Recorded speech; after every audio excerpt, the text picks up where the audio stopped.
Timing, they tell me, is everything. Let me tell you about the day my ability to arrive at the right time rescued my daughter's treasured toys and unraveled the most audacious ring of thieves I'd ever come across. I'm Ethan Caldwell, a downtown Oakage financial planner ordinarily hemmed in by meetings until the evening, but that 4 p.m. cancellation left me free to head the crowds home to Willow Grove, whistling, yes, whistling, as I arrived at my maple driveway lane. My 9-year-old daughter Sophie had been pestered me to assist in her room being rearranged, and I viewed this as a golden opportunity for some father-daughter bonding. The late afternoon sun drenched the street in amber birds sung, and life was damn near perfect. That bliss did not last long, about 42 seconds stepping out of my Audi. I froze. There on my front porch stood a woman in her late 50s, her auburn hair cemented into a helmet that yelled, "I run the PDA and the book club." She wore a maroon blazer that almost bellowed, "I chair 4 committees," grasping a cardboard box as if it contained state secrets, peering out Sophie's toys, not duplicates, but her personal, much-loved treasures I'd cleaned up last Saturday. My stomach roiled confusion, then suspicion. Was she a neighbor? I'd missed an error, or was I going crazy from too many budget projections? As I walked up, reality hit me like a runaway truck filled with gall.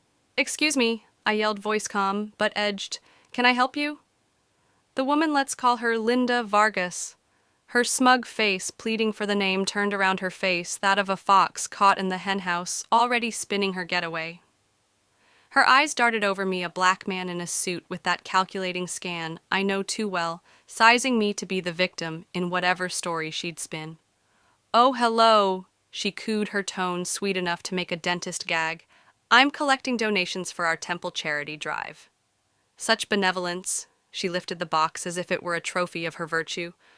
"I'm patient working with clients, money requires it. But watching this woman pill for Sophie's toys after presenting herself as a saint strained my self-control donations. I moved closer to my own door. "Ma'am, those are my daughter's toys from within my home." Linda's eyes narrowed, her spine tensing into full-on indignation mode, grasping the box as if I were the thief. "Excuse me, these are my granddaughter, Mia Vargas."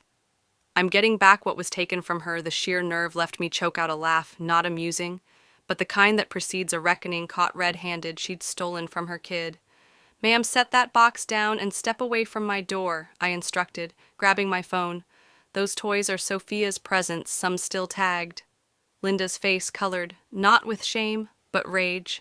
"How dare you accuse me of theft? I'm a pillar of Oakage Synagogue, head of the fundraiser every year, a volunteer at the senior center. Do you know who I am?" There was the typical cry of entitlement, as if her CV gave her a free pass to pilfer. "I know you're keeping my daughter's property." I shot back, dialing 911. "And you're seconds away talking to the cops. The cops should have warned you off." But Linda doubled down with the attitude of someone who'd never gotten in trouble. "Go ahead, call them.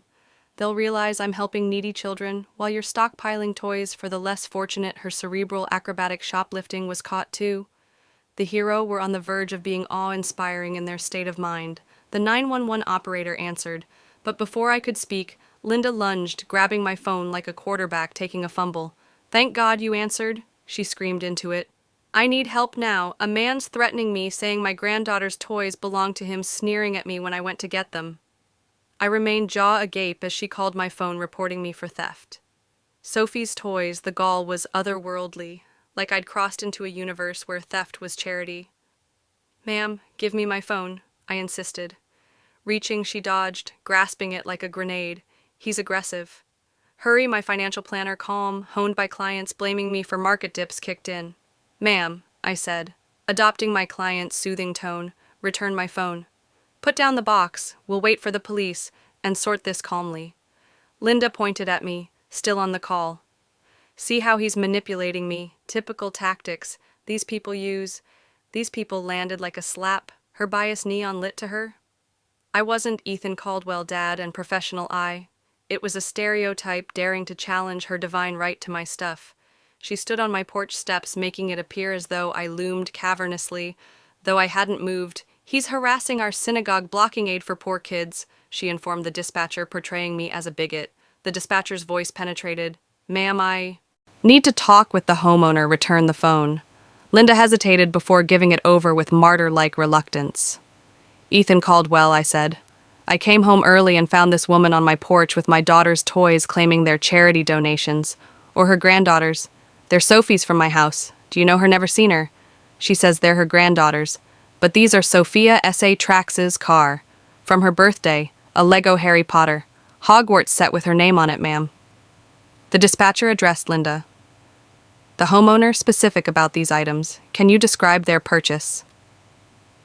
Linda's silence screamed guilt. "Kids write on things," she stammered. "Anyone can Google model numbers." The dispatcher's patience thinned. 25 minutes later, 2 patrol cars pulled up. Linda transformed into a trembling victim box, clutched like a shield. Officer Sanchez, a seasoned pro, came out with Officer Lee, a rookie attempting to look seasoned. "Dispute over toys?" Sanchez asked, notepad in hand. Linda went into Oscar-worthy theatrics officers. "Thank you. I was collecting for our Temples drive, while this man became hostile, accusing me of stealing." Sanchez furrowed a brow. "How do you acquire these toys?" Linda struggled, spinning a new falsehood. "My granddaughter Mia plays here. Toys became mingled. I was picking up hers, perhaps donating extras." Lee picked up on it. "You reported dispatch that they were charity donations. Now your granddaughters—" Linda's face ran through panic. "Yes, Mia's, but extras for charity. It is what our faith teaches." Sanchez's doubt hardened. "Sir, are these your toys, my daughter? Sophie's 9 at school. I have receipts can show where they were. How'd you get inside?" Sanchez asked Linda. She floundered. "Door was ajar, thought they were donations," I snapped. "My door was locked. I have Ring cameras." Linda blanched. "Cameras." I pulled up the footage. Linda jimmying my back door with a plastic card hauling Sophie's toys out. "Officers want to see?" Sanchez watched, eyes widening at Linda's blatant break-in, "Ma'am. This proves you forcing entry. That is burglary." Linda's desperation crested. "It's doctored. These people are tech-savvy framing me." Sanchez and Lee shared a look. "Her bias was obvious, ma'am." "You're asserting he faked footage for telling your theft." Linda doubled down. "I am a devout woman aiding kids, not persecuted by those concealing something." Sanchez had had enough. "Ma'am, set the box down. Hands behind your back." Linda's theatrics erupted, holding the box. She wailed religious persecution to the group neighbors. "Mrs. Lynn the Parkers, old Mr. Hayes they're aiming for." My belief, Lee looked suffering. "This isn't religion, it's theft." Then Linda ran a 50-something in a blazer, running with stolen toys. Officers in hot pursuit. She tripped over Mrs. Lynn's hose, crashing in a heap of Lego and dignity. Sophie's car skidded into the Parkers' drive. Hogwarts pieces scattered my lawn. Neighbors gasped. Sanchez cuffed her, grass-stained and weeping. "This is his fault." At the station, Detective Lauren Gwynn unveiled Linda's Philly catalog of deceit. "Your case cracked a larger one," she said, revealing a list: 19 victims in Willow Grove, missing jewelry, gadgets, clothes after the news aired. Calls poured in. Linda had dressed up as a synagogue charity head, targeting new families, seniors, busy parents, taking just enough to stall suspicion. Oakage Synagogue's Rabbi Cohen confirmed, "No such drive, no." Linda, she'd claimed, ties to 6 temples operating fake fundraisers. A search of her house revealed $60,000 of stolen items. Sophie's toys among them. Was she selling it some online, mostly hoarding, like a trophy FBI agent? Rachel Kim interviewed us.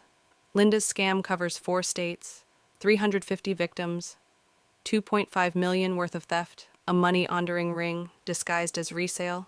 "We need your house for a sting," Gwynn said. "Linda's team believes your footage caught them." A text from Mia's grandma's friend confirmed it. "Misunderstanding about toys. Meet to talk about actual thieves." I sent the video of Cheryl Vargas, Louis Linda's sister, providing a $75,000 bribe to dismiss charges, arrested for obstruction. She was the mastermind of the ring. Linda and others. Her pawns trial resulted in Linda receiving 6 years, her partner Frank P.L. out, Cheryl 15 years. Recovered property went towards a real charity, raising $900,000. Sophie's toys are back again. Willow Grove's peace restored. Now that there are cameras everywhere. Linda's dash Cheryl's chill threats me. Early return ignited a saga revealing a predator disguised as virtue.